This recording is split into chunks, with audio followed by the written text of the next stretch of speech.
आपल्या शहरातील प्रत्येक घडामोडी, लेटेस्ट अपडेट पाहण्यासाठी आपल्या पब्लिक मीडिया चॅनलला लाईक, शेअर, सबस्क्राईब आणि फॉलो करायला विसरू नका.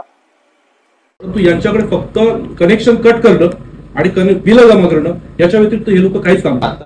भाजप आमदार किसन कथोरे यांनी बदलापूर शहरात वारंवार वीज पुरवठा खंडित होत असल्यानं राज्याचे मुख्यमंत्री देवेंद्र फडणवीस यांची भेट घेतली.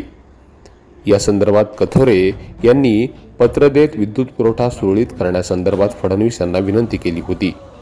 त्याच अनुषंगानं ऊर्जा विभागाचे व्यवस्थापकीय संचालक आणि महावितरणच्या इतर अधिकाऱ्यांसोबत भाजप आमदार किसन कथोरे आणि बदलापूर शहरातील भाजपाच्या पदाधिकाऱ्यांनी महावितरणच्या अधिकाऱ्यांना आणि अभियंत्यांना चांगलेच धारेवर धरले.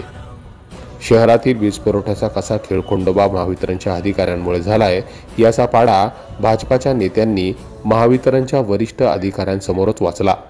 यावेळी ऊर्जा विभागाच्या व्यवस्थापकीय संचालकांनी महावितरणचे मुख्य अभियंते, अधीक्षक अभियंते आणि कार्यकारी अभियंत्यांना चांगलेच धारेवर धरले. बघा भाजप आमदार किसन कथोरे आणि भाजपाच्या पदाधिकाऱ्यांनी महावितरणचे कसे वाभाडे काढले. परिस्थिती अशी आता बाहेर चाललेली आहे एमएससीबीची की लोक हैराण आहेत पूर्ण. गेल्या 3 महिन्यापासून तर अशी परिस्थिती आहे.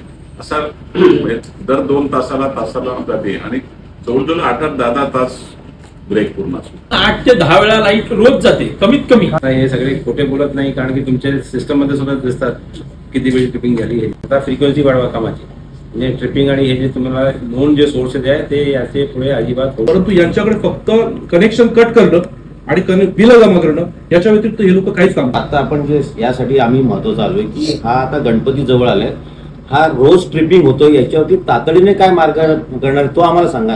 2 महिन्यात 140 वेळा लाईट गेली.